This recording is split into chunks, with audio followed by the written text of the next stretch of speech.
Welcome to the Los Alamos Daily Post video conversations with local candidates. Today, joining us are County Council candidates Kristin Henderson and Steve Girrens. I'm Bonnie Gordon and my co-host is Greg Kendall. Take it away, Greg. All right, our first question, and welcome. Question number one is, what do each of you see as the top issues facing the county, and how do you intend to tackle those issues? And either one of you can start. You want to go first? Either way. Okay, go ahead. I think the top issues are, how do we create a town that's good for all of us? And that maybe sounds really broad, but I think we have very specific issues. So some of them are having a vibrant downtown that has shopping, not just Trinity Site, but helping our other local small businesses and other small businesses grow and be here, which is going to help all of our families. And also, frankly, we have some land coming to us as a county. How do we use that in a smart way? We have some housing issues. Is there some things that we should be doing in terms of zoning and possibly doing infrastructure with those that will help the rest of our town with our housing?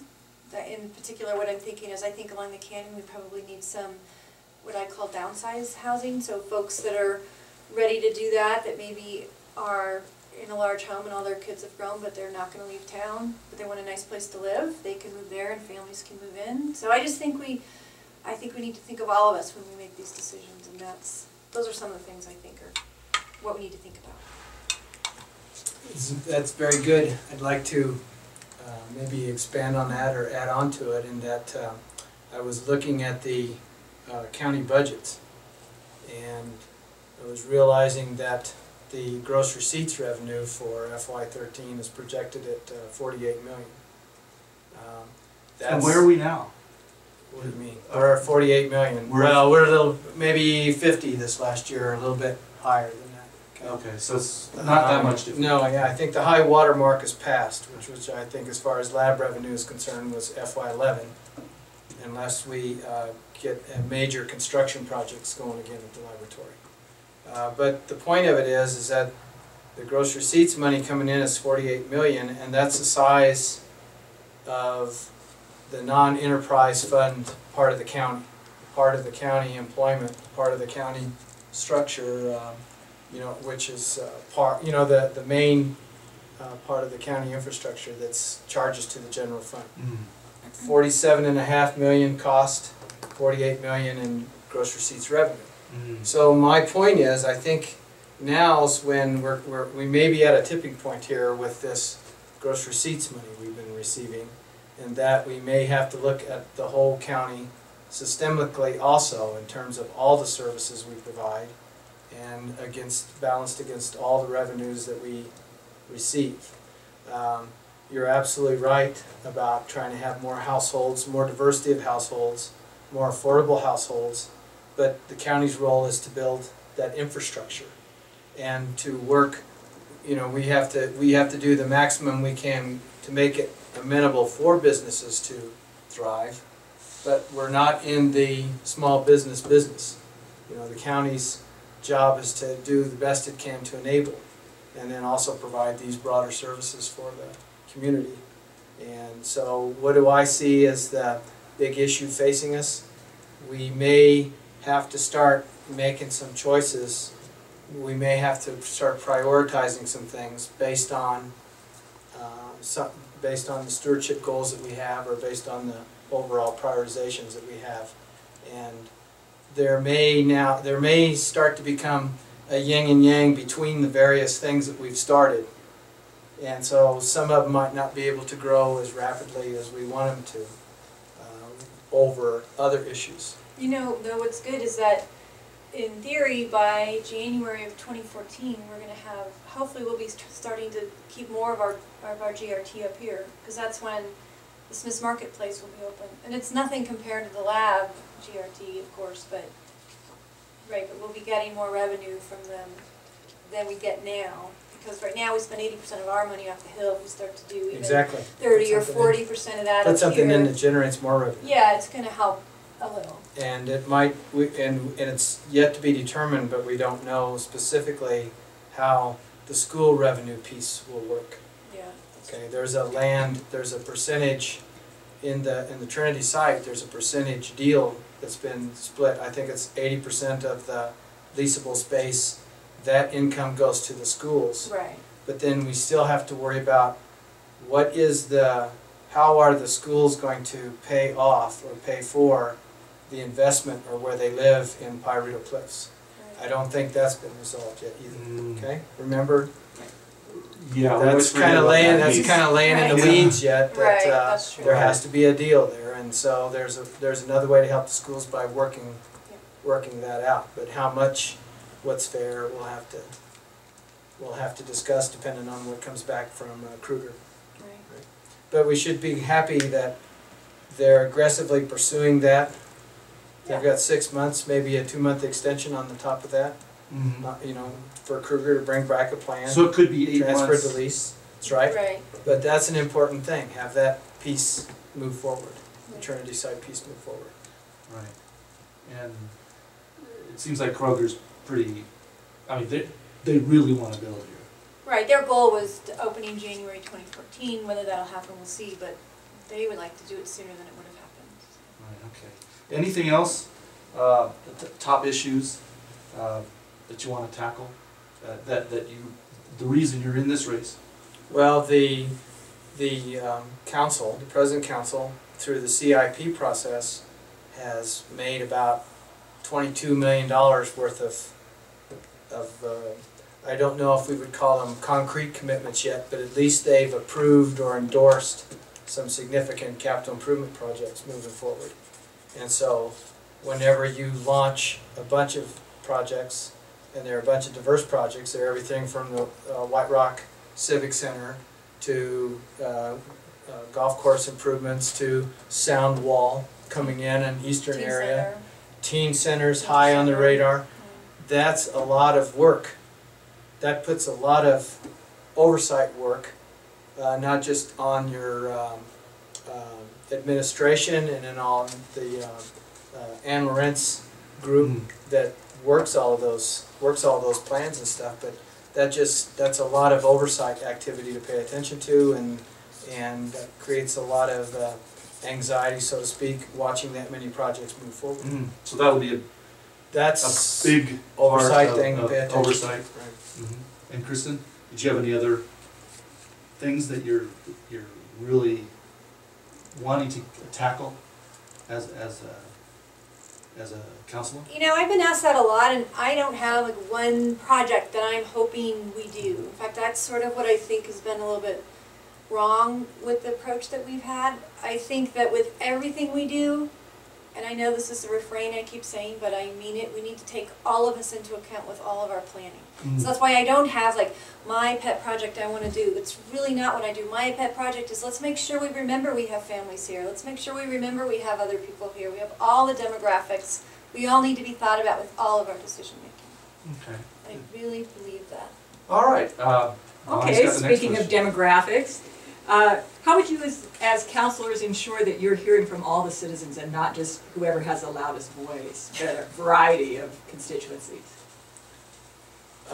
Sometimes I'm dismayed when we hear that the citizens don't believe the government hears or the councilor hears, and especially since now we're opening this new opportunity, the open forum, which is the way I understand it's going to be almost like a blog, where you can have a conversation on a topic, and they're just now launching one of the projects this week. I think that would be a great opportunity for the broadband discussions that are coming up. But I've lost the one that was just announced this morning. It's the Ashley Pond. That's right, the Ashley topic. Pond. So and Yes. it's at the 30% level or whatever Right. And it's a forum sponsored by the county that will let citizens talk about. So it's an issues. internet electronic forum. You don't even have to go to the meetings anymore.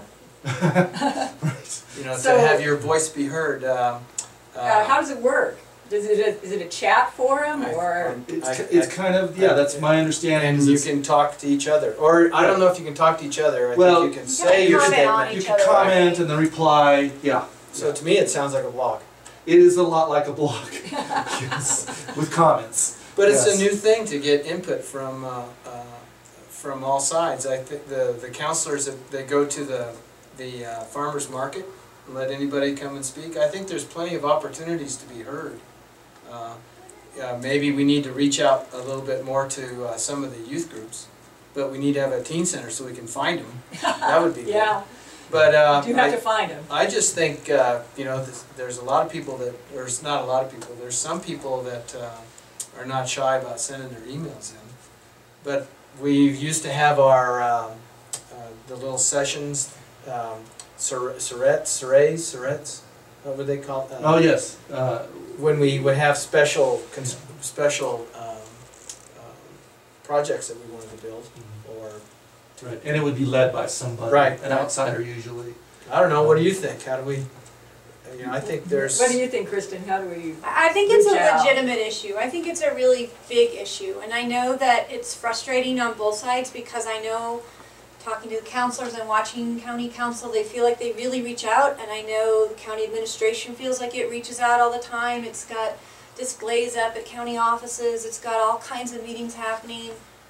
But I know, talking to people I know, and a lot of people around town, they don't know what's going on, and they're not informed, and there's this huge disconnect. And I don't think we have a community that wants to be involved and wants to know what's going on, and yet why do we have this breakdown? So I think it's something we have to work on. I think that the thing you're talking about will help. I think there's other technology that might help. I think as much as people don't want to hear this, having county council meetings always at night is really hard. The one group you can pretty much eliminate always is families with kids at home.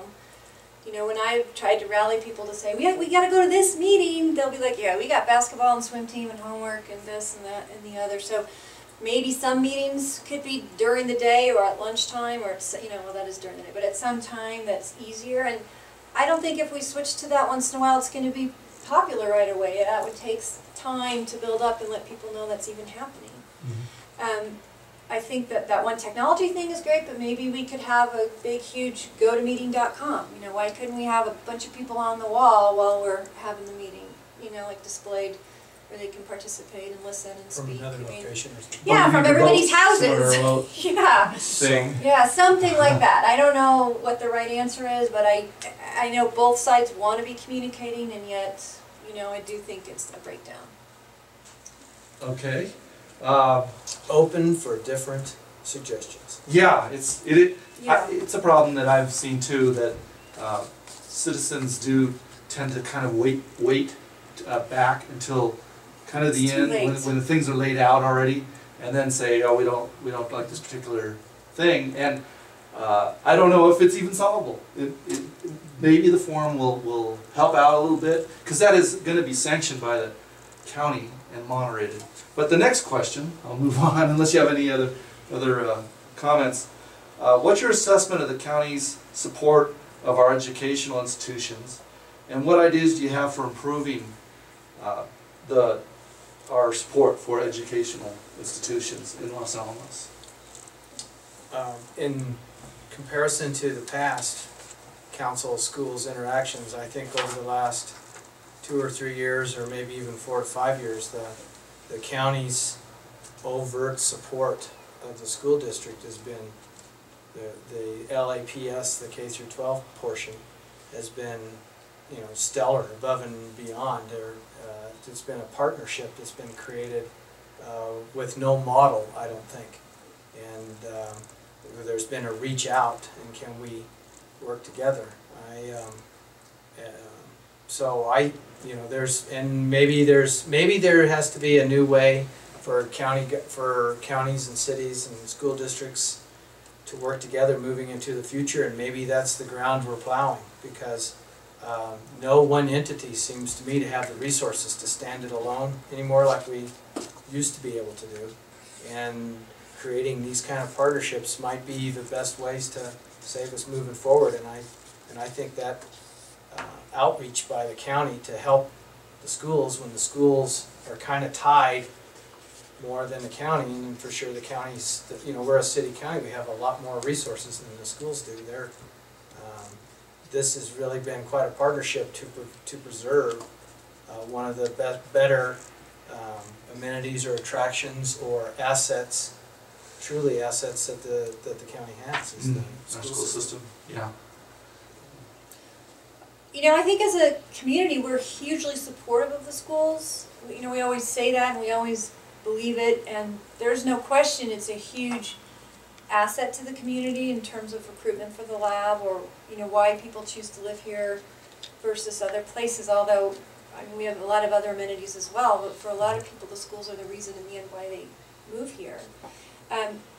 I'm so personally grateful that, you know, with the work you did, and that bond was passed to help improve the facilities, because for so long we were probably saying it, but not sure we were, you know, Actually acting on it while our Facilities. school buildings fell apart. That's true. So thank goodness, you know, that's moving forward. But I think in general people are in favor of it, and like Steve's talking about, I think we have to look for ways in which the county can be creative in helping the schools, and we are really hamstrung with the state in terms of what we can do with our money, and that there are creative ways we can help take on other burdens that don't have to be on their, you know, on their payroll or whatever, not their payroll, but, you know, on their Ways costs. to get them funding That's right. that's legal. That's legal. There's so many tricky ways to, I mean, it's difficult Right. for the county to get money to the schools. Right, and I do think we have to be aware of doing it in a way that doesn't put a big target on our back in terms of having the state. Because you don't want to, you don't want to create community jealousy, and you don't want to do something where you show you're aloof to the state rules. And And have other legislatures. and bring retribution on yourself for that reason from some other angle that you don't anticipate. Yeah. Unintended consequences. We have to think it through, right? And Steve, you were mentioning funding from the other ways, other organizations. Is that what you were mentioning earlier? It made me think of the Los Alamos Schools Foundation. That's a key thing. That's a key ingredient. But then what I was alluding to is bringing in the college, bringing in UNMLA is like bringing in another part of the partnership. And one of the things we wanted to do as a school board when we ran the bond the first time is we wanted to make sure we passed the bond so that you had proof that the electorate cared. They were committed. Then we had kind of like a bargaining chip to reach out to the county, so to speak. We had, you know, the people were behind. Then now you can bring something else. I think we need the same kind of thing, the same kind of support needs to happen with the UNMLA. You know, that 2% or that 2 mil needs to be passed first. Then we know that the citizenry wants us to partner. And you're both on the same wavelength on that as far as the bond, supporting the bond for. There's going to be. We've got 2 votes. 2 votes. Right. One keeps taxes the same. That's for LAPS, and one for UNMLA. That's going to increase our taxes 2 mils. Okay. And Kristin, you're on board on Well, both those? I'm not as informed yet on the UNMLA one in terms of what it does. I think in general in a community it is a good thing to have higher education and to support it. So on the whole, me personally, I usually vote yes on those kinds of things, but I don't literally know what this you haven't made a final. Well, I probably will, but I'm not here to tell everyone what it does because I honestly don't know. I'm hugely in favor of the school bond one because it doesn't change anything. It keeps it the same, and yet it will let us remodel, you know, So is it take kind care of of the other replacing the schools. one bond with a It new? just keeps it steady. Right. The original bond was for 40 million. We've paid back 20, and so this is to go keep the tax rate the same and go after to borrow another 20. Okay. So we can borrow you know, click it back up again and borrow up But to it's not our. going to affect our bill. But our the bill, tax but the mill levy stays the same. Okay, but the UNML one would jump. That's going to It would. increase. That's going to increase property taxes too. Okay, so. Can you tell us, like, or do you know offhand what that would be? Like for I a think- $250,000 house, it's. I mean, I'm sorry, but I've it's seen No, those. no, no. I've seen those numbers too. You have? Right. I'm sorry. I don't remember. shouldn't I have brought don't it up. remember them. We'll have to find out. I think, But anyway, no, we can figure it wild out. guess. Another time. I'm sorry. Yeah. I think it's 9 goes to the 9 or something. About 9 or 10 goes to the schools now, and about 6 goes to the county. And then there's some other property tax that goes somewhere else, I think to the state. Mm. So I think All I have right. to have my little cheat sheet. I don't Yeah, have- sorry, I Yeah, should have yeah. asked that question. Okay, Bonnie, Well, I'd like to ask what capital improvement projects you'd like to see the county pursue. Well, should I get to chat this time? Go ahead. Well, first of all, I'm in favor of us continuing with what we've already said we're gonna do. Like, I don't think anybody should go in and try to change the things that we've already said. When they're taken care of and resolved as they should be, in the long run, I could see something that we need as a community is a center that would be a community center, probably on a canyon ideally, that would have a performing arts space. I would love to see it where it has, this is like long term, I don't know when we could ever afford this, but someday would have an indoor ice rink that with the stuff you use to heat that heats a leisure pool that's indoor and outdoor, because we do not have outdoor public pool space for children, and we don't have, a lot of people don't understand, with the leisure pool, unless you're over 7, we don't have a pool you can swim in safely in this town, other than the teeny tiny private 1-foot-high ice cold baby toddler pools. Anyway, so that's not something that I'm thinking is happening soon, because we have plenty on our plate with the projects that we have now. But I think in the long run, we should think about that as something So it's that a I direction we think should be would looking use. at. Yeah, I don't know when. Not probably soon, unfortunately. right, and at this point, we're kind of in a situation where we don't really know what our money is going to look like in the future. There's some doubt as to when projects will start at the lab, so it's kind of hard to budget in projects. Right, and we've got a lot on our plate, so we need Right. to just work through We've got to pay off. those. Right, so, Although we're paying for, we're mostly paying for all these projects just out of pocket, out of GRT.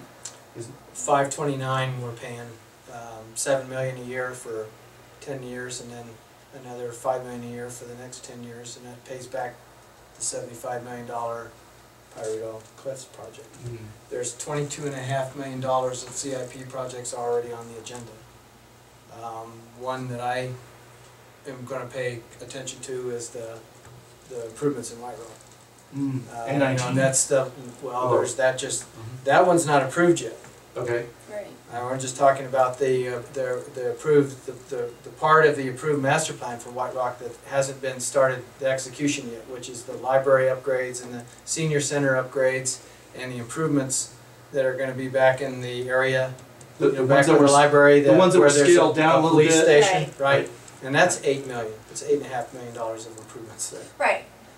My little pie in the sky isn't happening anytime soon. No. Right, but when there is extra money, that's what you'd like to see. Some year. Yeah. Do you have anything, Steve? That In general, I'm just happy to see improvements that we've been happening. I'm going to be so proud of the new municipal building. I just think that's so wonderful that finally our people will be out of trailers and they'll all be working someplace centralized, right?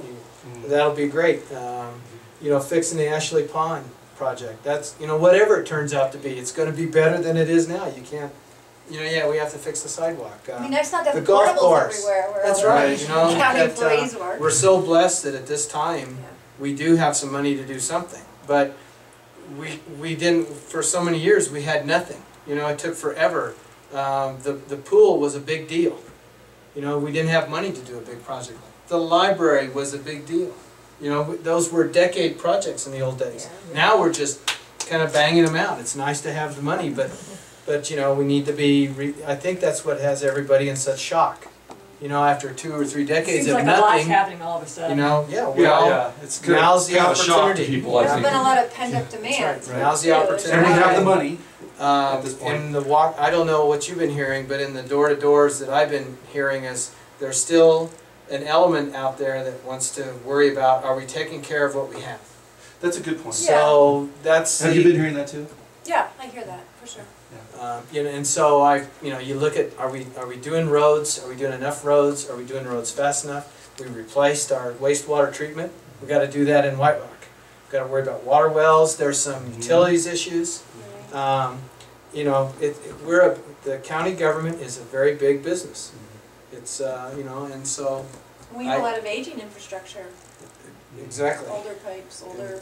Actly, and on the electrical system. That's the The other whole thing I heard. utilities area. Well, Yeah. that was last night. The activity I went to last night, both both of them work at home. They need their internet up. And so we said, well, is the broadband going to help you? And they said, no, consistent power is going to help. Right. So that goes to Kristin. Yeah, You know, that's interesting point. You know, it doesn't matter if the DSL is faster than the, Yeah. you know, than the black. So cable. that's their bigger concern. Well, I need electricity. Consistent power. Interesting. Exactly. Interesting So question. again, that goes to what Kristin said, And- aging and- infrastructure. And the utilities is, it sounds like it's going to be a bigger part of our budget as we look at, there's a lot of replacement has to go on with sewers and that type of thing. That's my understanding. That's right. Yeah, so. And that's one of the issues we'll be asked to, whoever gets on this next council will be asked to consider again.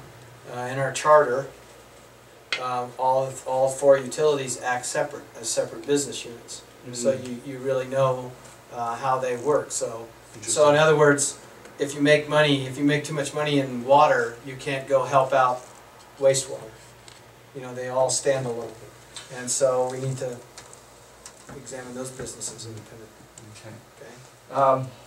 Let me, kind of a wrap-up question, is what makes you stand out from your opponents? Are you looking at me first? Go ahead, right ahead. Yeah. I can say one for her. Okay, great. She's got a lot more hair than I do. There's a difference. That's not highly on Well, the not list. not of all the candidates. No. I would say I bring a few things, and let me think what to say about this. Okay. I feel like, so one of the things in my background is that I have worked where I'm in the center of really disparate groups, and my entire job was to understand all of their needs and issues and bring that together and help figure out what's the highest priorities amongst everyone and work together to move forward. And I think one of the things you have to do on the county council is to listen to all the different parts of the community as well as all the other councilors and work together to find the best ways to move forward. So I think I have a lot of years of experience in doing that, and I think I'm really great at that, and I can bring that to the council. Technically, I have a law degree and a legal background, and I actually think that's helpful. When I watch some of the things on council where they're unclear, you know, you're not trying to be the lawyer to the council, but it certainly helps to bring that knowledge base and understanding about the law to council. And I am a business person in town, so I'm fortunate working under the umbrella of RE/MAX that Kendra Henning, my broker, has to deal with a lot of the issues, but I still have to understand I still do understand what it's like to have your own business in town. So I think that I bring all of those, not to mention I believe that the voice I'm trying to bring are those of us who like a little bit of progress and those of us with families still at home who have a lot of things we'd like to see in town and at least want to have our voices heard too. Those are some distinguished. Some of those are the distinguishing things. Right, right. Well, that's very good. So before I start about what I think are mine, I think what's important for the voters to think about is that, you know, there's 6 people running and all 6 I think are qualified, but you're building a team to try to progress effective government in town. So it's good to have not all of them be the same, and to have some diversity on the Exactly. council. Sure. Now, and one thing I picked up is that I think all 6 of us seem to be pretty much in favor of some kind of county working with the schools, continuing that partnership. Okay, well, in that particular area, I think my discriminator is that recently I was been on the school board, and I was on the school board side in the middle of a lot of these 2 major activities. The 2 major activities are the Big Trinity land transfer and that project moving forward, and the Pyrito Cliffs relocation. I was on the school side when that started. And then the other thing is I think I understand some of the bond recapitalization issues. So that's a discriminator. The second discriminator I think I bring is in our vitality plan, the county's vitality plan, the number one thing is of the 4 is the lab. You know, be an advocate for the laboratory. Well, one of the issues or one of the problems is sometimes the county doesn't know or doesn't understand lab speak, or lab doesn't speak enough to them. Well, I think after being a senior manager for 10 years at the laboratory, I can help ameliorate that a little bit. I can be that liaison, not before things happen over there, but after things happen. Explain, what does this mean? And so I would like to even be on this regional coalition. That would be a good place, I think, to help.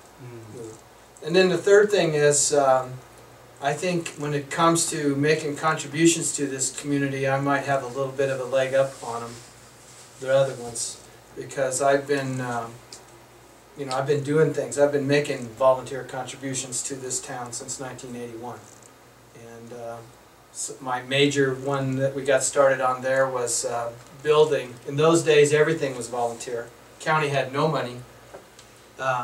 We built those overlook softball fields and those overlook soccer fields with all county, or with all volunteer labor and all volunteer citizen financing. And the county did not kick in until we were ready to lay the sod and they put the water system in. So, but anyway, that was 81, and that was a long time ago. But And you bring tech transfer knowledge. well, okay. Oh, he's getting I help. think that would be helpful. Okay. I like that. Okay, well, That's okay. Sounds good. Thank you very something much. you support. That's right. I Yes. do. I think we should have a lot of tech transfer going on Right. in our town. Right. Well, very good. Well, thanks very much. Thank you for joining us today. This was a really good discussion. On behalf of Carol Clark, myself, Bonnie Gordon, and Greg Kendall, I'd like to thank you. And join us for the rest of the Los Alamos Daily Post video conversations. We're going to have more conversations with the other council candidates and with the candidates for our District 43, yeah. District 43. And we hope you'll join us for those. Look for the link on the Daily Post to see all 4 conversations. We also have full election coverage, including sample ballots and a voter's guide on the Post site, so check those out. And remember, you can follow the Daily Post on Facebook and Twitter, as well as on our website. So thank you very much. Right. We have a specific election 2012 page where you'll be able to find the sample ballots. And thank you for joining us.